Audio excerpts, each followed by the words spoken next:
If you are looking for a new phone in 2019, this is the week to watch, with the biggest tech companies in the world gathered in Barcelona to showcase the very latest gadgets. And our global traveller slash tech expert, Trevor Long, is there for us now. Hola, Trev. Hola. Hola. Now, tell us about this Samsung. They captured headlines, of course, with their folding smartphone, but Huawei's getting in on the act now. What have they revealed? Yeah, it was only literally 4 or 5 days ago that we were in San Francisco and Samsung announced the world's first folding smartphone, and it got a lot of attention, but I got to say, just a week later, Huawei have stolen that show away from Samsung. They've got a foldable smartphone coming out this year. I don't think it'll be till late in the year. It's called the Huawei Mate X. Now, the difference here is Samsung's opened up like a book, whereas Huawei's the whole screen is around the outside of the phone. So the front and back of your phone is a screen. And then when you want a bigger screen, a tablet, you open it up and the tablet basically appears. It's an 8-inch tablet, which is also larger than Samsung's. It's thinner than Samsung's. And I've got to say, the whole execution of the concept of a foldable phone just looks that little bit better from Huawei, though the price does not look better. It'll probably come in around 4,000 Australian dollars. So probably not one that most people are looking forward to. Wow. They are remarkable, aren't they? Who are they targeting? Who are they aimed at, and how are they meant to be used, Trev? Well, that's the thing. I had a good look at it today and a real kind of feel to understand how this thing worked. And I could imagine myself, and I know it sounds crazy, but I can imagine myself sitting on the train, a long commute, and you're watching Netflix, you're watching Stan, or you're just reading the day's news, or you're scrolling through emails.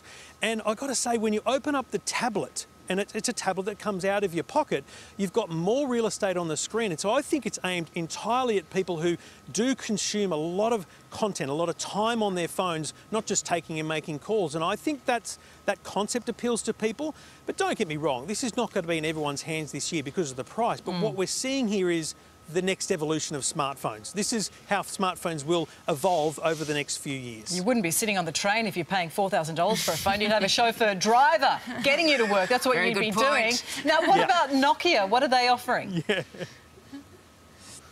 This is quite nice from Nokia. This is the Nokia 9 PureView. Now, again, looks like a great smartphone, and it is beautifully designed. But the difference here is we've talked about dual lens cameras, triple lens cameras. This guy here, 5 lenses all around the back of the phone here. Now, this is also not about getting a 2 times, a 10 times, a 6 times, a 3 times zoom. This is all about these lenses all working together to get you a beautiful picture. So really upping the ante on picture quality for the photos that you're taking, because so many people now are looking at the camera above the phone. So this will probably be just around the $1,000 mark, maybe a bit more, and it will be available through JB Hi-Fi and Harvey Norman very soon in Australia, even though it's only launching here just today. So this isn't an uncommon trend, is it? These devices are now more about a fancy camera than being a phone, it seems. Yeah, that's right, Georgie. Oppo, another big manufacturer globally, they've actually rebranded. They're now camera phones instead of smartphones with a camera. And they announced a technology they've created that allows a 10 times lossless zoom. Now, what that means is, when people stand there, you're taking a photo and you're zooming in with your fingers.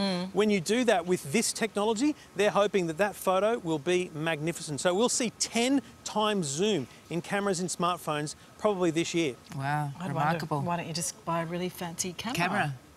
Anyway, now you're in absolute heaven there, we know. You've got the smartphone makers there, and you've also got the telcos. What are they spruiking? Yeah, well, amazingly, this show and the halls behind me, there's 6, 7 different halls here. They're actually not full of mobile phone companies. They're more full of companies that support the telcos. So, for example, I know Andy Pan, the CEO of Telstra, is here right now, and he will be walking the halls, meeting with people, because it's about the networks.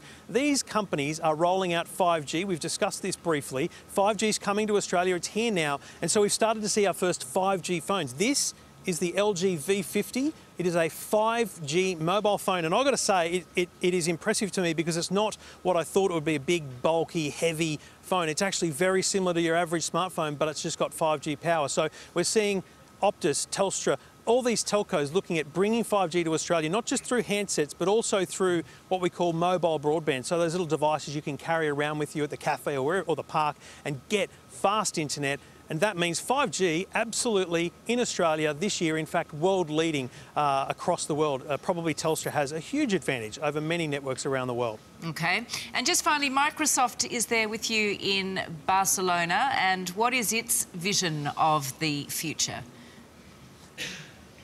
Well, this is a little bit more off the beaten track in terms of what I'm here for, but HoloLens is Microsoft's vision of an augmented reality future. So you put this headset on, and it doesn't block out the world like virtual reality. It allows you to see the world around you, but in that real world, you can actually see a virtual thing. So they're building this HoloLens 2, which is remarkably high-powered, remarkably great quality, and allows, say, factory workers to be able to work on items in front of them in a virtual sense. So the actual engine is there, and they can see where they need to put a part or a component. So you'll see in the workspaces, and especially in industry, technology like this Microsoft HoloLens absolutely taking over in the future. Well, make sure you enjoy the real world while you're there as well in Barcelona, and get some tapas into you, will you, Trev?